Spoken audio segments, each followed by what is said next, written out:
You've survived a dungeon. You've made it through the wilderness. But the moment your players step onto a ship, most tables, well, they skip ahead. 3 days later, you arrive. And just like that, you've thrown away one of the most dangerous, most interesting parts of BX.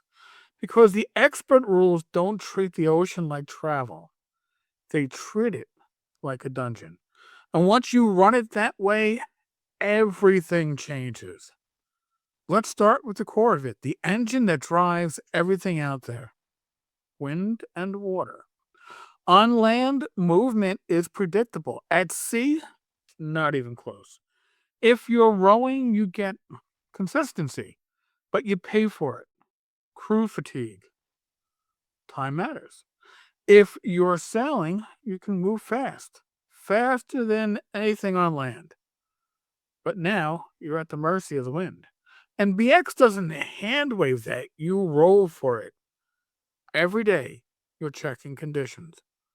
Calm? Well, you're dead in the water. Strong wind? Great, unless it's going the wrong direction. Gale? Now the ocean itself is trying to kill you. And here's the shift most referees miss. This isn't flavor. This is pressure. Same as light running out in the dungeon. Same as wandering monsters. Out here, the environment is actively working against you. And then there's direction. On land, getting lost is annoying. At sea, it's a campaign problem. There's a real chance every time you're navigating that you're just wrong. You think you're heading somewhere. You're not. And you don't find out immediately. That's the difference. The ocean lies to you slowly. Now, let's talk about what happens when something finds you. Because naval combat in BX is not just roll to hit. It starts before anyone swings a weapon. Well, maybe you see another ship. Now, the real question is, do you close or do you run? That's your evasion system right there. And it matters because once you commit, you're locked in. Distance closes, position matters, wind matters. Your ship versus theirs. That's the fight.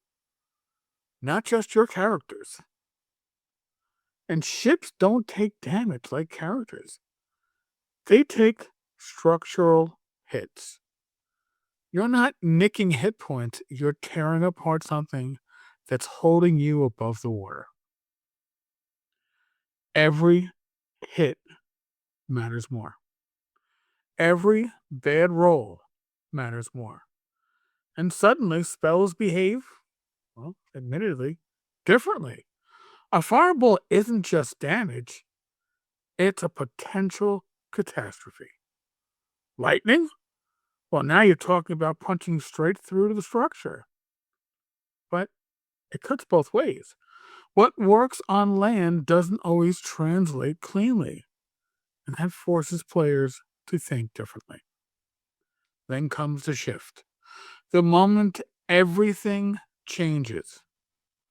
Grappling hooks hit. Ships lock together. Now you're back in familiar territory, but not really.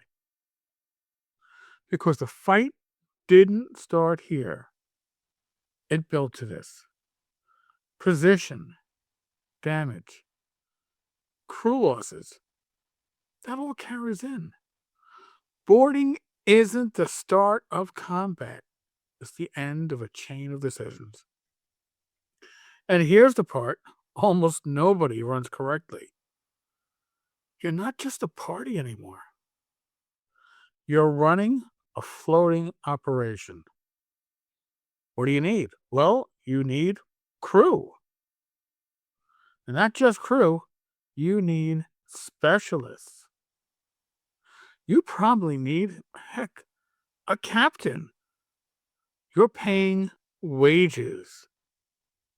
You're dealing with morale, risk, logistics. You're not 4 adventurers on a boat.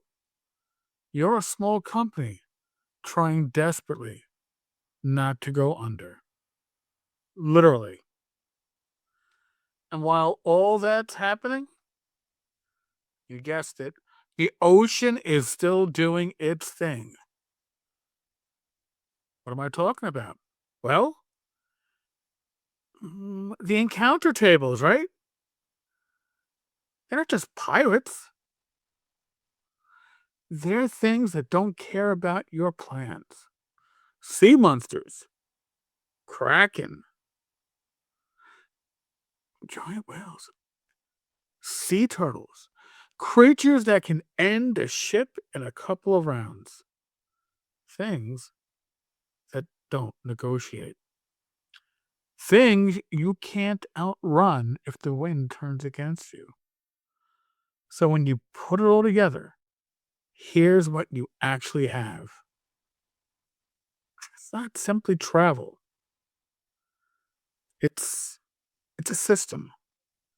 You've got wind, direction, pursuit, damage, logistics, random threats, both intelligent and non-intelligent, and, of course, weather-related and not weather-related. It's the same structure as a dungeon, just bigger, less predictable, and a whole lot harder to control. If you run it that way, the ocean stops being a gap between adventures. It becomes the adventure. And once your players realize that, they stop treating ships like transportation. They start treating them like survival. Folks, if you watch this channel, you know I pounded into you. Procedures are the secret of BX. They keep that engine humming. So, for you all, I'll put together a clean, table-ready cheat sheet for this. It will be in the pinned comment, so you can find it easily. It'll be something you can drop right behind your screen and actually run with. Now, to the Tavern's minions, thank you so much for keeping this place going. Your support is immense and priceless. If you're getting something out of these BX videos, these procedure videos, I know I have 5e viewers that are importing BX procedures into 5e. Please join the Tavern's community, subscribe, read the posts, maybe join in the open table, which will be starting up in a couple of weeks. And I'll see you next time. Thank you, and God bless.